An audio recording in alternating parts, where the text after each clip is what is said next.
네, 시청자 여러분, 예, 안녕하십니까. 예, 비가, 봄비가 오는, 네, 봄을 재촉하는 봄비죠. 아주 금비입니다, 금비. 전국적으로 가뭄이 아주 심했었는데, 아주 금쪽 같은 비가 지금 하루 종일 내리고 있습니다. 3일째.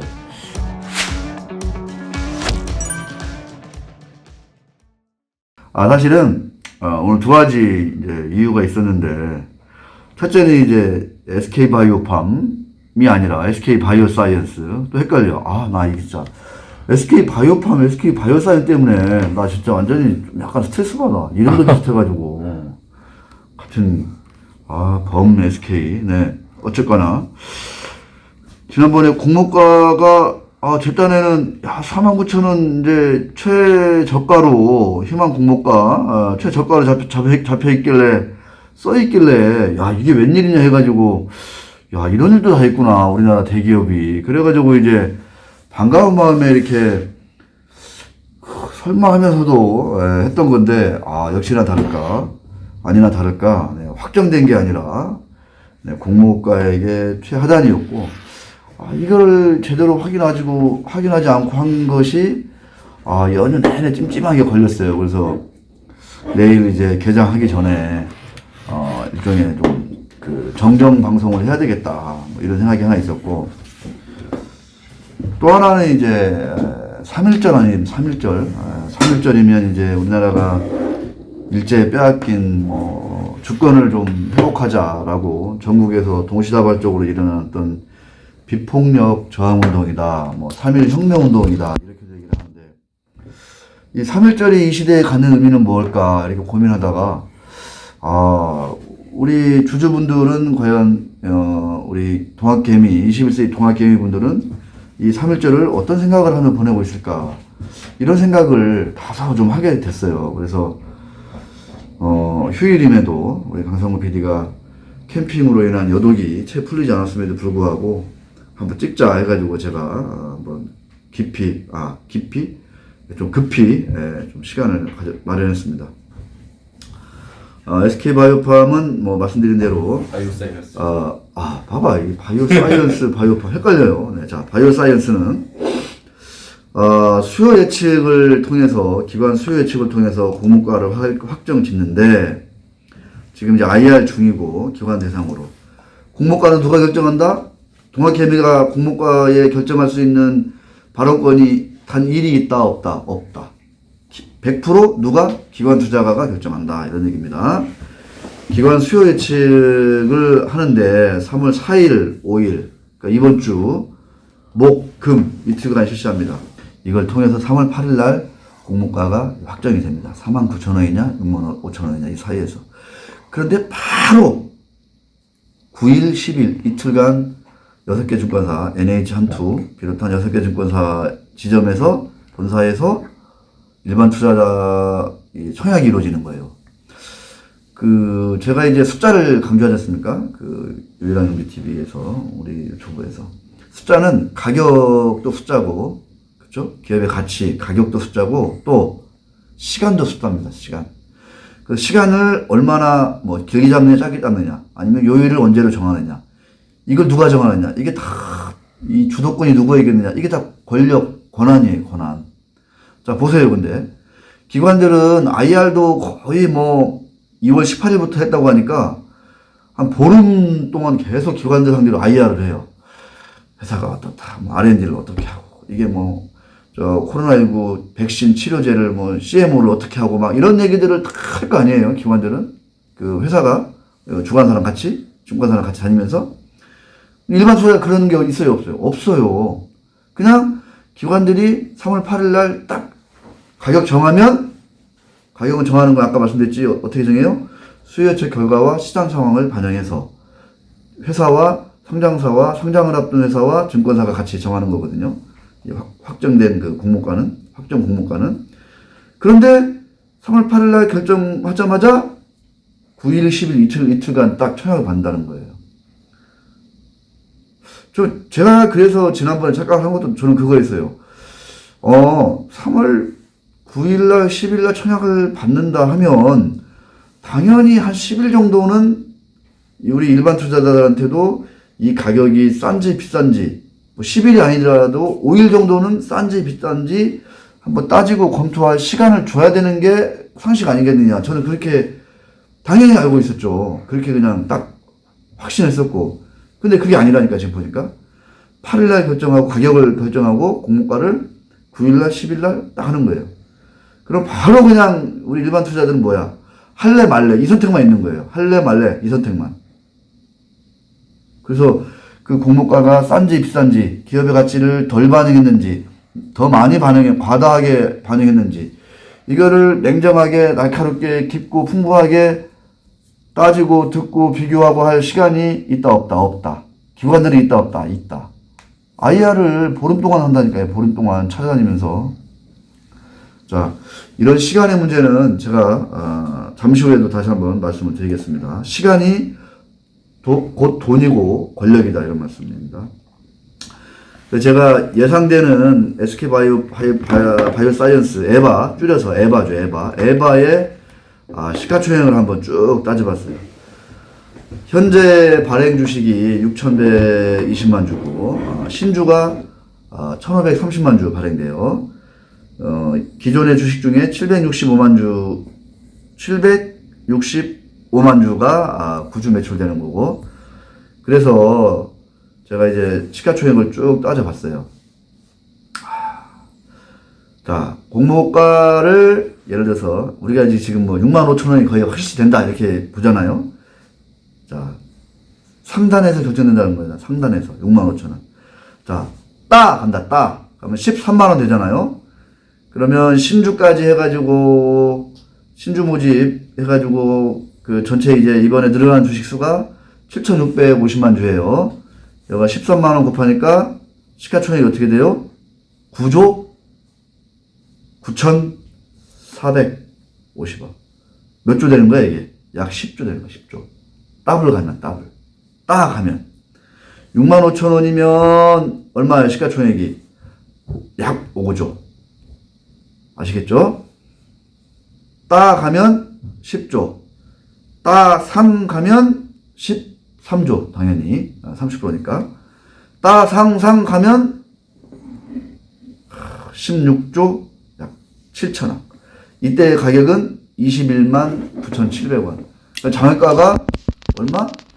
네, 장외가가 지금 20만원. 그러니까 장외가는 지금 딱 65,000원 기준으로 딱 상 근처까지 반영되는 거예요, 지금. 아시겠죠? 근데 제가 지난 시간에 말씀드린 게 뭐예요, 지금. 이번에 이 청약 제도가 달라져가지고 수십만 계좌가 지금 다 지금 각 6개 지금 지점에서 지금 엄청나게 2월 초부터 지금 계좌가 만들어지고 있다는 거잖아요. 청약 계좌가. 아마 이게 일거에 몰리면 첫날, 둘째 날 어떤 일이 일어날지 예측하기 상당히 힘들다. 이런 말씀을 제가 지난번에 드렸습니다. 상상. 과연 갈 수 있을지. 상상이면 시가총액 17조. 약 17조 되겠습니다. 어마어마한 거죠, 사실은. SK바이오팜이 20조 갔으니까, 뭐 이것도 뭐 왜 못 가냐, 뭐 이런 얘기 나올 법하죠. 근데 그때하고 지금하고 또 분위기가 약간 좀 싸해졌잖아요, 시장이. 약간 어떨지 모르겠습니다. 자, 따상상 갈지, 공모가 65,000원으로 결정될 거라고 하는데, 네, 어떻게 될지 한번 좀 쭉 지켜보시면 아주 흥미진진한, 또 하나의 IPO 역사가 또 찢어질 것으로 예상이 되고 있습니다. 바이오사이언스, 한편이 또 뭐 할 얘기 없나? 바이오사이언스 관련해서? 바이오사이언스요? 저는 혹시 뭐 캠핑 가서 주식 얘기는 안 했어요? 주식 얘기 따로 뭐 이렇게 한 건 없고. 야, 이제 관심이 식었구나. 아니요. 그 친구들은 그렇게 주식에 ETF 하는 친구가 있어서 ETF 하는 친구 뭐 얘기하고. 요새 자기 빠지니까 그닥. 네. 저는 케미칼과 디스커버리가 어떻게 될지 궁금합니다. 케미컬과 디스커버리. 네. 수혜를 과연 얼마나 받을지. 입을지. 네네. 케미칼 뭐 지난 1년간 10배 올랐으니까. 에피소드가 있다면 저희 아버지가 디스커버리를 사셨어야 되는데 이거 잘못 알고 머티리얼즈를 사셔가지고 좀 물려 계십니다. 종목 이름을 기억을 잘 못하셔가지고. 그런 얘기 막 해도 돼요, 이렇게? 아버님, 이렇게 사회적 지위와 명예와 괜찮은데 체면이 있으신데. 은퇴하셔서 이제 시골에서 농사 짓고 계신데. 네. SK 디스커버리가 아니라 머티리얼즈를. 네. 아버지가 걱정을 하시길래 디스커버리 생각보다 안 빠졌다 그러는데도 손해가 막심하다 그래가지고 봤더니 잘못 사셨더라고요. 네, 알겠습니다. 참 주주로서 대한민국에 산다는 게 참 어떤 건지 이런 생각도 듭니다. 자, SK 바이오 사이언스 우리의 에바. 제가 이 에바에 대한 어떤 잘못된 전달 때문에 내용이 좀 틀려가지고 연휴 내내 좀 찜찜했었는데 그래도 연휴가 가기 전에 이렇게 강성구 PD가 나와줘가지고 참 다행인 것 같습니다. 그 다음에 사실 오늘 진짜 할 얘기는 뭐냐면 3.1절 얘기, 3.1절. 빼앗긴 주권을 회복하자라고 온 국민이 일어난 혁명의 날인데 1919년 1919년이죠, 맞죠? 네. 강제로 주권을 빼앗긴 게 1910년이라고 하니까 약 10년 만에. 네. 내가 이 나라의 진정한 백성이다, 주인이다 이렇게 선언한 날이겠죠. 이게 이제 사실은 국내외에 숱한 폭력, 무장 또는 어떤 평화적인 독립운동으로 이어졌고, 이게 이제 사실은 광복에 이르게 된 어떤 사실 정신적인 어떤 모태다 이렇게 많이 좀 역사학자들이 얘기를 하는 그런 3.1운동의 날입니다, 오늘이.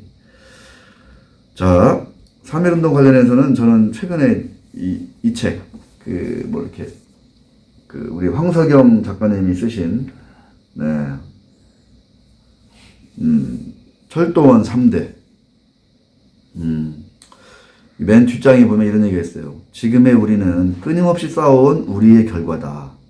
어쨌든 세상은 아주 조금씩 나아져 간다. 상당히 제가 이거를 책을 읽으면서 눈물을 흘려본 게 참 몇 년 만인가 싶을 정도로 거의 종반부 접어들면서 참 울지 않을 수가 없는 그런 참 황 작가님의 이 필체가 정말 여전히 젊고 여전히 건강하시고 여전히 힘이 넘치시더라. 제가 그거를 43년생이에요. 만주에서 태어나서 아마 영등포로 이제 내려오신 것 같아요. 이민을. 네. 험난한 현대사의 와중에 또 만주에서 태어나셔가지고 영등포로 내려가시고 이제 사셨는데, 이 주 무대가 이제 옛날 영등포입니다. 영등포. 예, 참 독립운동 하시는 분들의 이야기 나오고, 그 다음에 이제 또 이 독립운동가들을 탄압하는 또 이 일본 경찰의 앞잡이 얘기도 나오고, 항상 악역이 나오잖아요. 예. 아주 리얼리티 하며 이런 것들이 너무나 제가 참 강렬해서, 울지 않을 수가 없다, 이런 생각이 들었고, 참, 서울역에서 철도를 타고, 신의주 넘어서 진짜 만주까지 한번 달려야 되는 거 아니냐, 이런 생각이 들기도 했고, 그러면서도 참,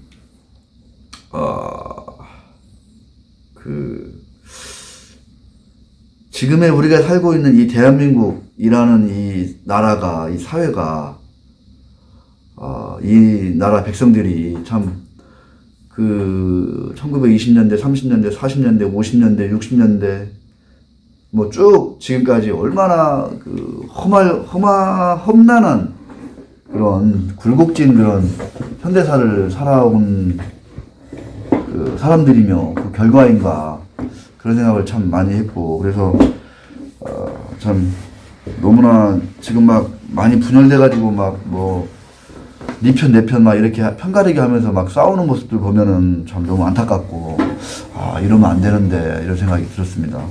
많이 들었고, 89년도 작가님께서 평양 방북할 때, 그때 이제 만난 어떤 아저씨, 할아버지가 이제 영등포 사셨다, 그때 이제 철도원이셨다, 등등의 이제 얘기를 들으면서 이제 이 소설을 쓰게 된 계기가 됐다는 얘기인데, 제가 더 말하는 게 참 길고 긴 시간 속에서 우리는 한 줌 먼지에 지나지 않지만 세상은 조금씩 나아질 것입니다. 2020년 5월 황석영 이렇게 한번 3.1절을 맞이해서 한번 꼭 읽어봤으면 합니다.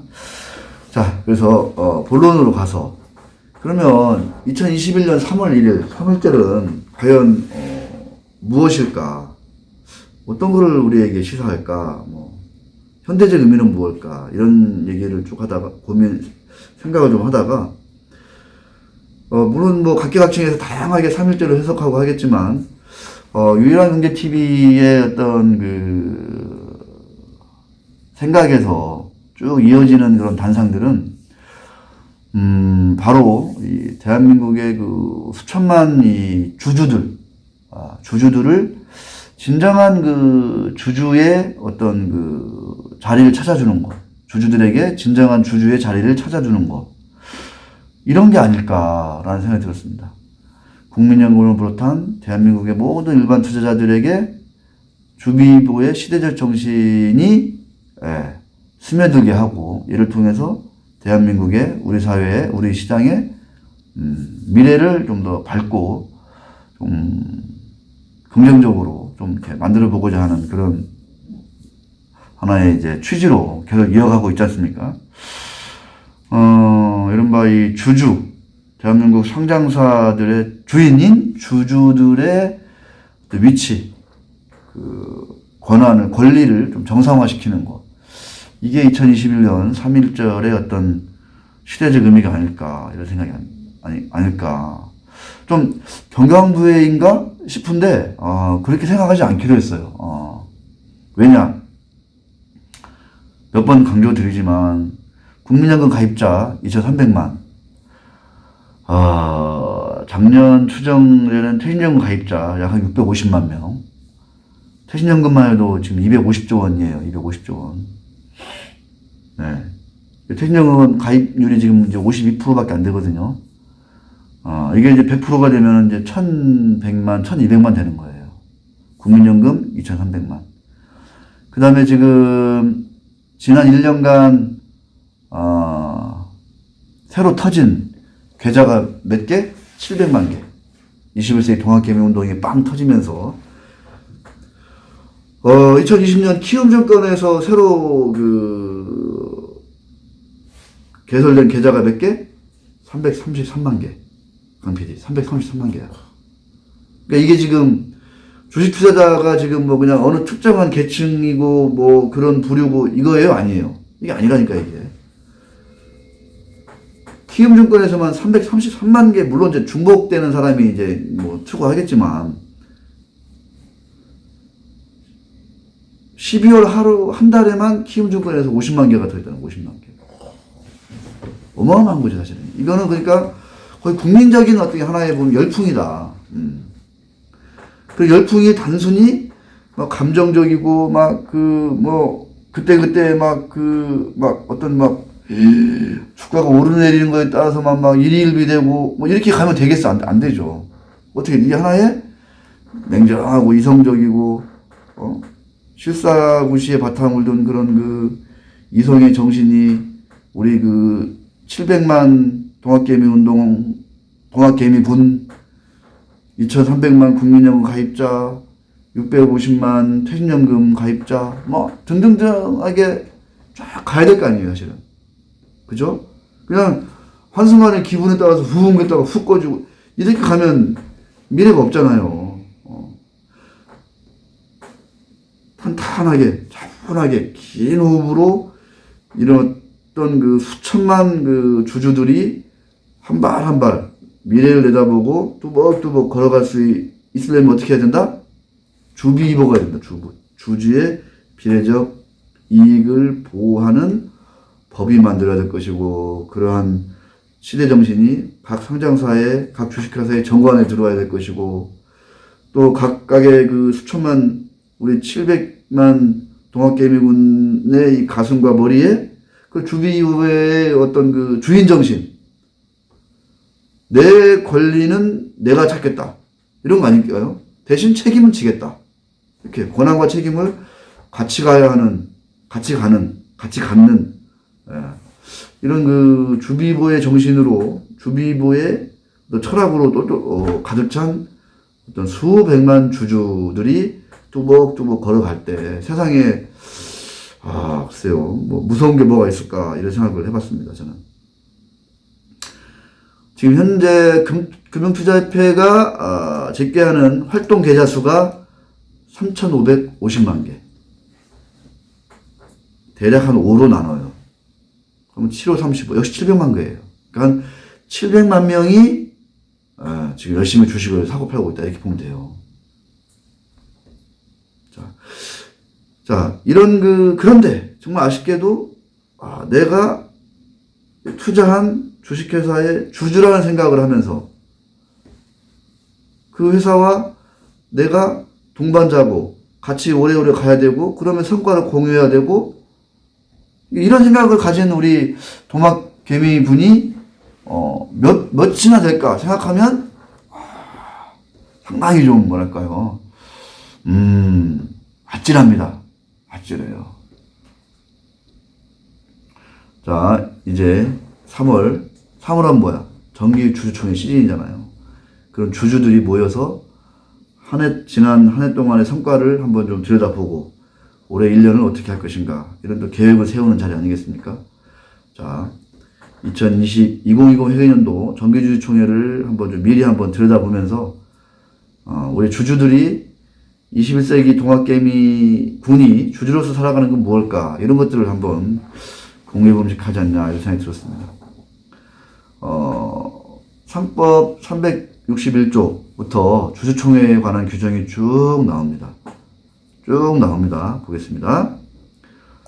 뭐 주주총회 하면 당연히 그 상장사의 최고 의결 기구죠. 그쵸? 이거는 우리가 사실적으로 아는 얘기고. 자, 실무적으로 가보겠습니다. 왜? 실무에 가면 숫자가 나오잖아요. 가격, 기간, 시간, 이런 것들이 나옵니다. 주총 소집은 주총일 2주 전에 주주들한테 이렇게 알리도록 되어 있습니다. 363조. 주주 제한이라는 게 있어요. 이사회가 땅땅땅 일방적으로 대충의 그 정기주주총회 일정을 쭉 잡잖아요. 주총 소집 공고부터 쭉 하면은 이제 아까 말씀하신 대로 소집도 하고 공고도 하고 등등 여러 가지 이제 하지 않습니까? 그런데 3% 이상 주주는 이사회에 6주 전에 서면이나 전자로 주총의 안건을 제안할 수 있어요. 이게 주주 제한이라고 해요. 주주 제한. 3% 주주. 이사회는 특별한 문제가 없다 판단이 되면 주총 안건을 상정을 해야 됩니다. 상정할 뿐만 아니라 주주 제안을 한 주주에게 제안을 왜 했는지 이런 설명할 기회를 줘야 합니다. 3% 주주는 의미가 있어요. 공시사항으로는 5% 주주지만 3% 주주가 의미가 있는 게 임시주총도 소집할 수 있습니다. 임시주총도 소집할 수 있습니다. 주총의 결의는 특별한 사유가 있지 않는 한 어떻게 한다? 출석한 주주의 과반수 찬성, 그리고 동시에 발행 주식 총수의 3분의 1 이상으로서 땅땅땅 의결할 수 있는 거예요. 아시겠죠? 네. 이게 다 이제 상법에 나와 있는 얘기입니다. 근데 이제 우리 21세기 동학개미군이 알아야 될 게 뭐냐? 368조예요. 그 사항. 전자주총, 전자투표를 이제는 웬만한 상장사는 할 수 있도록 시스템이 갖춰져 있어요, 이제. 이번 주총부터 의무화되어 있나? 아마 전 상장사는 의무화가 아니고, 또 자산 이상 기준인 상장사한테 의무화되어 있어요. 자, 주주가 주총에 출석하지 않고 전자적인 방법으로 의결권을 행사할 수 있다. 전자적인 방법은 예탁원 가면 사이트가 있습니다. 거기 들어가가지고 내가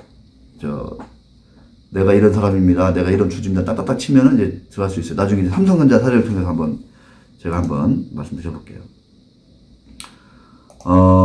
의결권을 그러니까 전자적인 방법으로 할 수 있다는 거예요. 안 가도 됩니다, 이제. 이거는 오랫동안 요구했던 건데 이제 된 거예요, 이제.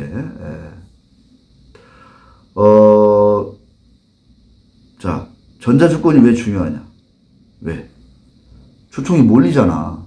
그죠? 막 금요일날 몰리잖아요. 막 몇백 개가 한 날 하잖아요. 그럼 내가 이렇게 축지법을 쓰지 않는 이상 갈 수 있어 없어? 못 가요. 2개 이상 잘 못 가. 그럴 때 그냥 미리미리 전자투표를 하면 됩니다. 미리미리. 근데 아마 지금 전자투표가 많은 상자에서 지금 진행 중인 걸로 알고 있어요. 제가 알고 있는데, 많이 지금 전자투표에 참여하신지 어쩐지 모르겠어요. 예? 하신지 모르겠어요. 네. 아니다. 아직은 아니야. 3월달부터 이제 할 수 있습니다. 3월달부터. 예, 또 헷갈리기 시작한다, 이제. 안 돼. 예, 안 돼. 보통 주총날 있으면 전자투표를 한 10일 전쯤부터 하나? 예, 한 일주일 전쯤부터 하나? 아마 그때부터 아마 전자투표하고, 그날 이제 주총장에서 모여서 그거 이제 개표하는, 그렇게 진행하는 걸로 압니다. 예. 지금은 안 돼요. 네, 지금은 안 됩니다. 또 헷갈릴 뻔했어요. 자, 전자투표 중요합니다. 이제는 핑계 댈 게 없어요. 나 뭐 회사 다녀야 돼서 못해요. 어떻게 지방까지 내려가요? 못해요. 이제는 핑계 댈 수가 없습니다. 이제 안 하는 건 뭐냐? 나는 주인이 아니다. 나는 예를 들어 대통령 선거인데, 또는 뭐 서울시장 선거인데, 아니면 국회의원 선거인데 나 투표 안 해요. 그러면서 나는 국민입니다라고 이제 얘기하는 거야. 나는 이제 의결권 행사도 안 해. 주총에 가지도 않아. 전자투표가 있는데도 투표 안 해. 그러고서도 나는 주주입니다. 라고 얘기한다는 거예요. 이게 말이 안 되죠. 그건 주주 아니에요. 그런 분들은 진짜로. 369조 가면 뭐가 있냐면요. 의결권은 한 주마다 한 개로 한다. 이렇게 돼 있어요. 알겠죠? 아까 전자투표 관련해서 혹시 궁금하신 분 있을까봐, 이 투표 결과는, 5년간 보존입니다. 예. 자, 의결권은 한 주마다 하나다. 이게 369조에 있어요, 상법. 자사주는 의결권이 없다. 369조의 2예요. 모자 관계에서 10분의 1 초과하는 주식을 가지고 있는 경우, 10분의 1 초과하는 지분은 의결권이 없다. 이게 369조의 1, 2, 3항입니다. 이게 되게 중요한 거예요. 근데 이게 지금 다 무력화되거나 다 깨지려고 하고 있죠. 지난번 차등 의결권. 대전제를 깨는 거예요. 한 주마다. 의결권은 한 주마다 하나다. 이걸 깨는 게 차등 의결권이고, 회사에 가진 자사주는 의결권이 없다. 근데 자사주에 신주 배정해가지고 의결권 부활하는 거. 자사주의 마법, 자사주 폭행, 횡포. 이게 지금 인적 분할할 때는 아주 널리 지금 엊그제 화승아련에 인적 분할했더라 보니까요. 공시 보니까. 여기도 역시 자사주의 신주를 배정해요. 369조 2항. 회사가 가진 자사주는 의결권이 없어. 근데 그 자사주에다가 신주를 배정한다. 의결권도 없고 아무것도 없는데 신주를 배정해, 심지어. 이게 대한민국이라니까. 이게 말이 됩니까, 이게 지금? 이런 생각 또 3일절에 또 혈압을 안 돼. 자, 이게 이제 상법 얘기였고, 자, 이제 의결권. 왜 중요하냐. 내가 가지고 있는 의결권을 행사하는 게, 주총에 가서 의결권을 행사하는 게 왜 중요하냐. 이 얘기예요. 이제는 핑계댈 게 없다. 물리적으로, 시간적으로, 나 못 간다. 이런 거 이제 왜 전자투표 할 수 있기 때문에. 자, 내가 주주라는 건 뭐냐? 주주라는 거. 내가 주주로서 가지고 있는 게 뭐예요? 주권이잖아, 주권. 주주로서의 권한. 이 주권은 뭐가 있다? 크게 2개야, 2개. 뭐야? 재산권. 재산권에 뭐가 있어요? 배당이라는 재산을 내가 받을 권리가 있는 거잖아, 재산. 그다음에 또 뭐 있어? 약간 그런 것도 있겠죠, 당연히. 이 주식을 팔 때 내가 차익을 내가 얻을 수가 있잖아. 손실을 볼 수도 있지만. 그것도 이제 재산권이라고 하나 보면 되겠죠. 또 하나가 뭐다? 의결권이다, 의결권. 회사의 주주인으로서 이 사회의 중요한 의사결정에 대해서 내가 한 표를 행사할 수 있다. 찬성할 수 있고 또는 반대할 수 있다는 거예요. 아시겠죠? 그러니까 어떻게 보면 재산권보다도 더 중요한 게 어떻게 보면 의결권일 수도 있다. 주비이보의 어떤 이런 정신이 우리 자본시장에 쏙 들어오려면 재산권보다 더 중요한 게 뭐다? 의결권일 수도 있다. 왜 그런지 보겠습니다. 자, 지배주주는 의결권을 행사해요, 안 해요? 강 PD. 지배주주들은. 행사하시지 않아요? 다 하지. 안 해서 한다리지, 그분들은. 왜? 내 회사라는 주인의식이 워낙 강하지, 이제. 내 거다, 이렇게. 그 다음에 또 하나 뭐예요? 소수잖아. 그냥 한 일가잖아. 한 친인척이잖아. 그러니까 응집력이 강해요. 이 회사는 내 건데, 이건 중요한 의사결정이야. 그러니까 가자 하면 다 따라가요. 일반 주주는 어떻게 돼요? 그 반대지. 주인의식도 별로 없어. 또 수백, 수천, 수만, 수십만 명이야. 삼성전자 200만 명이 되잖아요. 응집력이 없어요. 응집력이 없으니까 어때요? 힘이 분산돼요. 없어, 힘이 없어. 그래서 쉽게 그냥 이용을 당할 수 있는 거고, 쉽게 그냥 존재감이 없는 거지, 사실상. 다 뿔뿔이 흩어져 있으니까. 그런데 만약에 그래서 대표적으로 우리가 몇 번 얘기했던 의무 공개 매수제도 뭐예요? M&A 할 때 지배주주는 시가 플러스 프리미엄 50% 받고 파는데 일반 주주는 우리나라 일반 주주 어떻게 돼? 그냥 시가로만 팔아야 돼. 그죠? 이럴 때 어떻게 해야 돼? 야, 나도 지배주주가 판 가격에 나도 팔도록 해야 줘! 라는 게 이제 의무 공개 매수 제도잖아요. 근데 이게 있어 없어 우리나라는? 없지. 왜? 수십만으로 흩어져 있는 일반 주주들이 욕을 안 하니까. 뭉쳐져 있지 않으니까, 에이, 이거 모래 같은 사람들 그냥 아유, 왕모래네. 이거 완전 자갈덩어리들인데 아무 신경 안 써도 돼. 그냥 우리끼리 지배주주가 가지고 있는 이 지분만 알토랑 같이 챙겨서 프리미엄 왕창 받고 싹 넘겨버리자 이거예요. 근데 이게 코스닥 이른바 무자본 M&A 시장으로 가면 어떻게 돼요? 그쪽으로 가면 어떻게 돼? 사채업자와 대주주가 어떻게 돼? 짜고 지배주주가 비싸게 팔아 사채업자한테. 사채업자나 그 세력들이 들어와. 이 세력들은 어떻게 돼? 이게 살려고 돈 지불했잖아. 그거 어떻게 회수해? 그 회사가 가지고 있는 자산으로 회수해. 그냥 완전히 그냥 여기서 다 끝나는 거야. 나머지 70%, 80%, 60% 가지고 있는 일반 주주들 어떻게 돼? 무자본 M&A 끝나면 어떻게 돼요? 껍데기만 두고 있는 거야. 그냥 휴지 조각 두고 있는 거야. 휴지 조각. 상장 페이지 되잖아요. 그런 거 생각하면 너무 아찔하잖아요? 옛날에 버핏 할아버지가 이런 얘기 했습니다. 스마트한 언론인들이 있을수록 그 사회가 더 안락한 경제적 환경이 된다. 이런 말을 했대. 그러니까 우리 버핏 할아버지는 이 세상에 어떤 이치를 다 약간 꿰뚫은 그런 게 있는 것 같아요. 근데 세상이 안락하고 이렇게 이렇게 진보하기를 원치 않는 사람들은 어떻게 될까요? 이런 것들을 사회의 비리, 부정 이런 거 다 숨기려고 온갖 애를 쓰겠지. 그런 사람들이 작업을 해가지고 언론인들도 부어 삼고 별별 짓들을 다 하겠죠.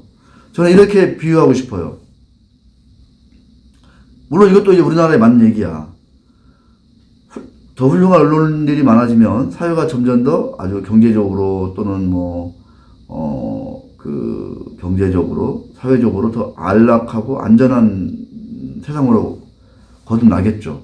이것도 맞는 얘기죠, 사실. 버핏만 이런 얘기 할 수 있어? 저도 할 수 있죠. 근데 저는 약간 이런 비유를 주고 싶은 거야. 우리 일반 주주들이, 동학개미 군단이 더 스마트해질수록, 영리해질수록, 어떻게 돼? 자본시장이 더 업그레이드 된다. 그 결과 어떻게 된다? 일반 주주들의 몫이 더, 정상화된다. 라는 거예요. 스마트하지 않은 일반 주주들이 내 몫을 제대로 받고, 공정한 대접을 받기를 원한다? 제가 볼 때는 쉽지 않을 것 같습니다. 유일한 경제 TV를 보시면서 많이 퍼나르시면서 주비보, 주주의 비례적 이익 보호가 뭐고, 왜 미국은, 유럽은 상장회사의 이사회가 회사뿐만 아니라 그 많은 주주들의 그 재산권도, 권리도 다 똑같이 이렇게 보장해 주려고, 보호해 주려고 애를 쓰는데, 왜 대한민국은 그 반대일까? 어떻게 하면은 발라먹으려고, 어떻게 하면은, 빼앗아 먹으려고, 별별 수를 다 쓰고, 그 많은 꼼수들을 부리면서, 이 편법을 자행하면서, 이렇게 이 시장을 망가뜨려 놓을까? 이 게임의 룰이 망가진 이 게임이 얼마나 오래 지냈을 것인가, 이런 생각이 듭니다, 저는. 그래서 법의 흠결을 알면서도 고치지 않는 이런 국회, 관료들 참 문제고, 또 어떻게든지 일반 주주들의 몫을 어떤 자본고를 통해서 지배주주한테 더 많이 이렇게 분배하려고 애를 쓰는 그 이사들도 문제지만, 결국은 이 주주로서의 책임과 권한은 누구한테 있다? 나한테 있는 거다, 나한테. 내 권한이 뭔지도 모르면서 그 권한을 내가 잘 누리기를 바란다? 이거 제가 볼 땐 일반 주주들의 의결권을 어떻게 하면 응집할 수 있을 것인가? 이것도 사실은 유일한 경제TV의 중요한 고민거리예요. 잘 안 되거든. 주가 조금, 예를 들어서,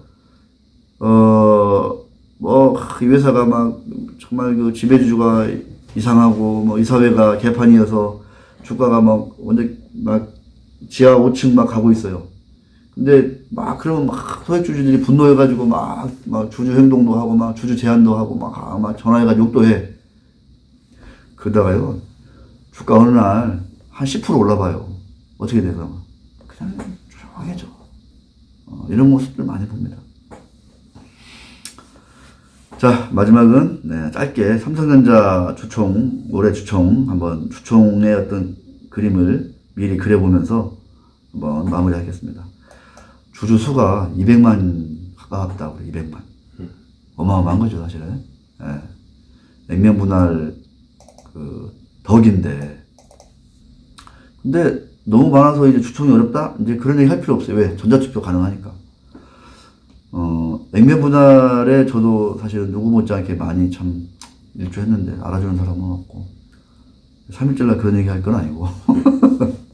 자, 주총하면 이제 우리 사회에서, 우리 시장에서는 어떤 게 좀 계속 고민거리였어요? 주총이 너무 몰린다. 이게 분산해야 된다. 그래서 우리도 외국처럼, 벚꽃 주총 해보자. 이런 거 하나 있었고. 또 하나, 주총 전에 주주들한테 그 정보가 제대로 많이 좀 제공돼야 되는데, 너무 촉박하게 몰려서 진행되기 때문에 주주들이 도대체 사업 보고서가 뭐고 감사 보고서가 뭔 내용인지 뭐가 바뀌었는지를 확인도 못하고 들어가는 경우가 많더라. 두 번째. 세 번째가 이제 뭐였죠? 보통 12월 말에 주주가 확정되잖아. 근데 주총은 언제 열려요? 3월에 열리잖아. 3월 말에. 3월 20일에. 그러면 12월 말에 나는 주주야. 근데 내가 3월 20일까지 들고 있는 주주가 있어, 없어? 많지 않잖아요. 그렇죠.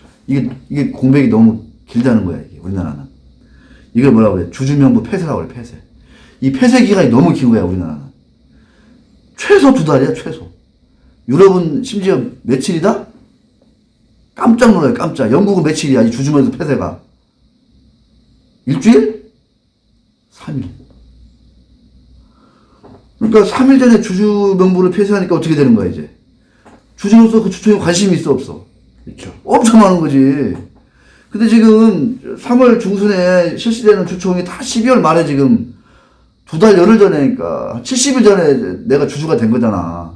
그러니까 70일 동안 내가 주주로서 주총만 기다리는 사람이 몇이나 돼. 다 팔죠, 한국에서. 그러니까. 이미 나는 정작 주총이 이루어지는데 나는 주주가 아닌 경우가 무지 많아. 그렇죠. 배당 받으면 나가야죠. 나는 그냥 배당만 확정됐으니까 땡이야, 나는. 이게 진짜 문제거든, 이거. 이 얘기 제가 나중에 해드릴게요, 봐봐. 문제잖아, 그치? 그렇죠. 이런 주주총회가 무슨 의미가 있어요. 네. 심각하지, 사실. 벚꽃 주총보다 더 문제인 게 이거예요, 사실은. 자, 보겠습니다. 참, 이런 얘기 참 심각하게 해야 되는데, 이게 참 하는 사람이 별로 없고, 알아주는 사람도 없고. 자, 이번 삼성전자 보니까 3월 17일 주총이야. 나는 삼성전자가 상징적으로 4월에 주총을 하길 바랬거든. 근데 역시 4월이 무슨 상징입니까? 그러니까 4월 벚꽃 주총은 어떤 의미가 있는 거냐면 3월 주총에 다 몰리잖아요. 근데 4월 주총, 5월 주총은 뭐냐면 주총을 여유 있게, 내실 있게 하자는 거거든.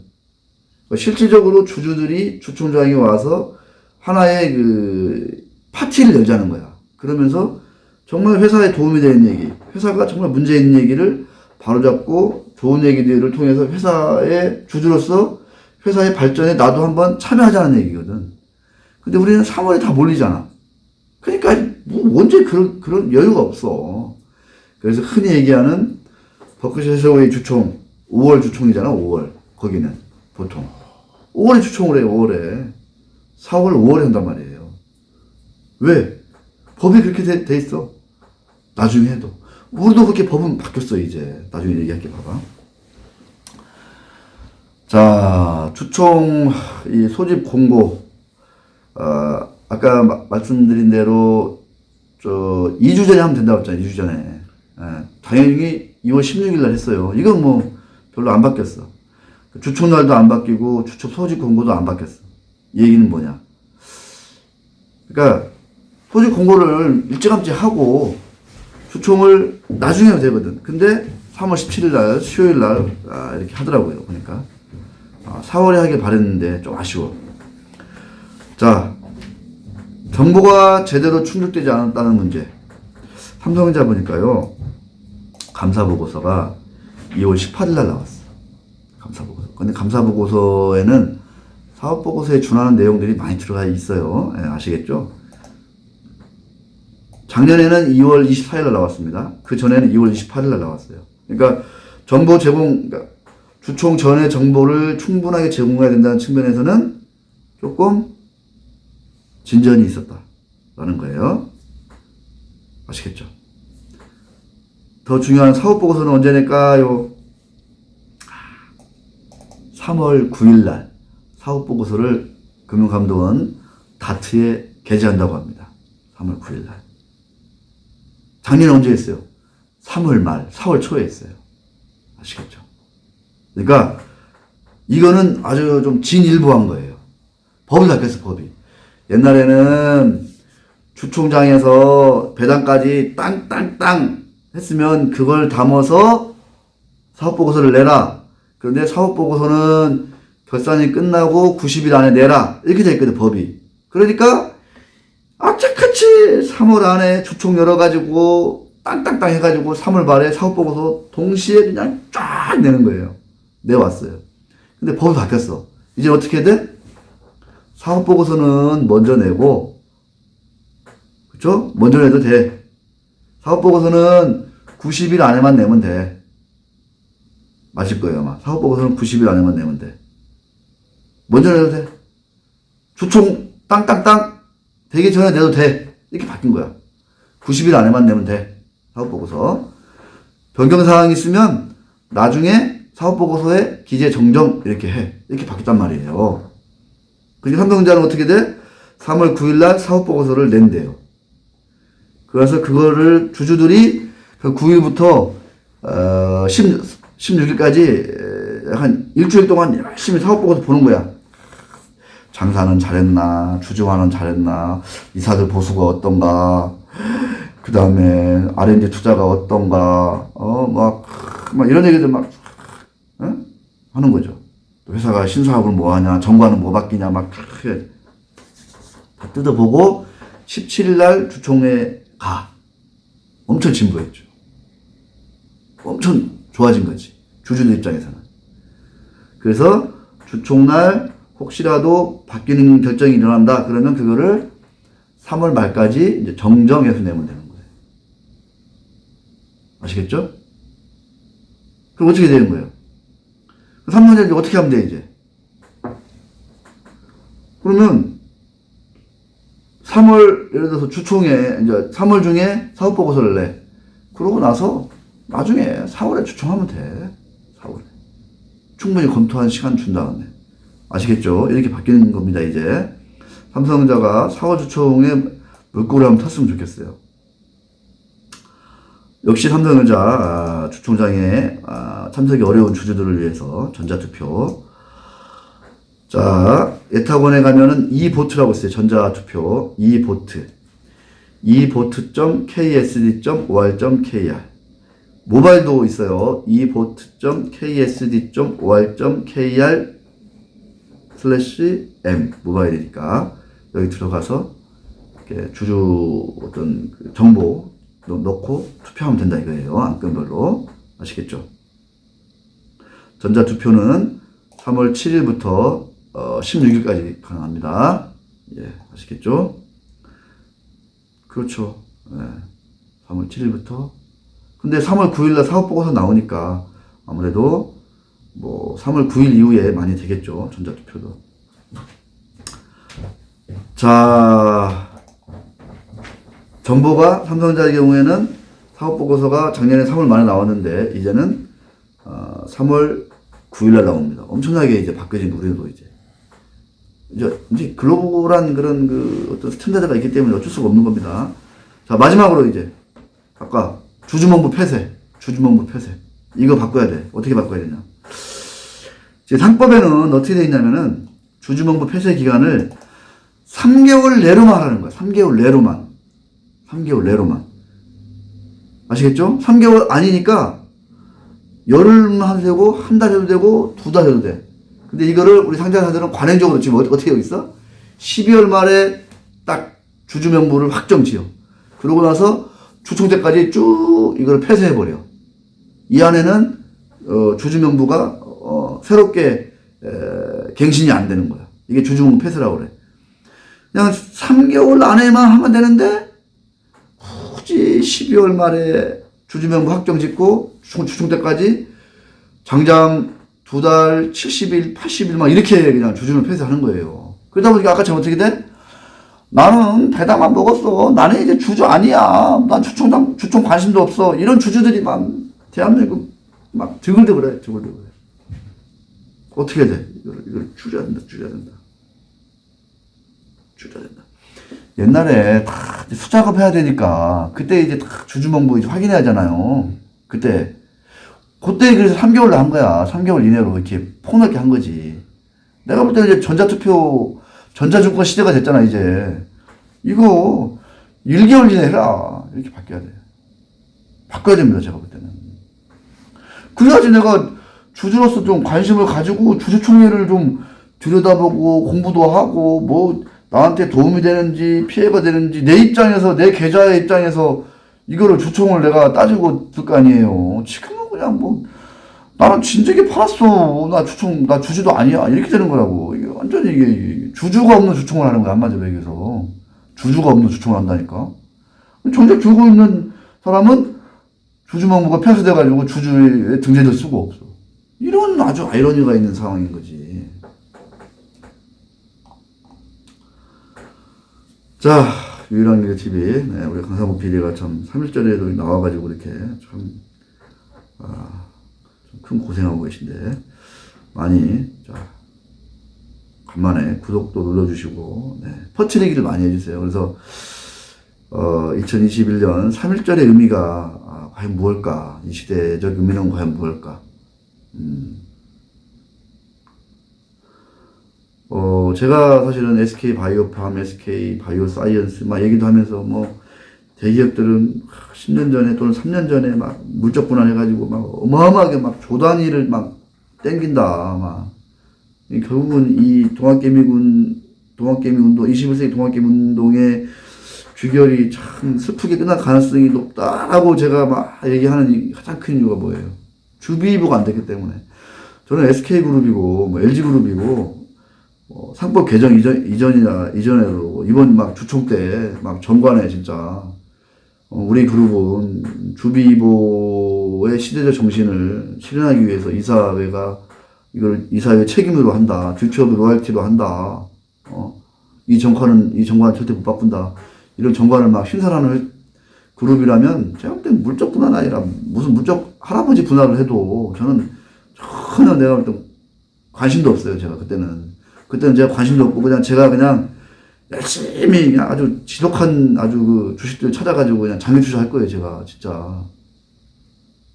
근데 지금은 주비부가 안 됐기 때문에 그런 어떤 불공정한 게임이 뻔해. 너무 백주대낮에 합법적으로 이루어지고 있는 거예요. 그럼 제가 그거를 그냥 눈 뜨고 그냥 가만히 그냥 무시한다, 수수방관한다는 거는 제가 이건 잘 이렇게 좀 뭐랄까 납득이 잘 안 되는 거예요. 스스로 제가 용납이 안 돼요. 제가. 참 3.1운동에 참 참여하셨던 우리 조상들, 선조들, 참 우리 앞서가시는 분들한테 참 감사하다는 말씀. 참 그분들 덕에 우리가 이렇게 또 이 시대를 이렇게 그나마 따뜻하게 살고 있는 게 아닌가 생각합니다.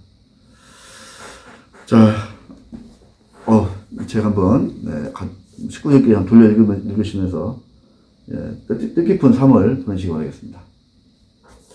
고맙습니다.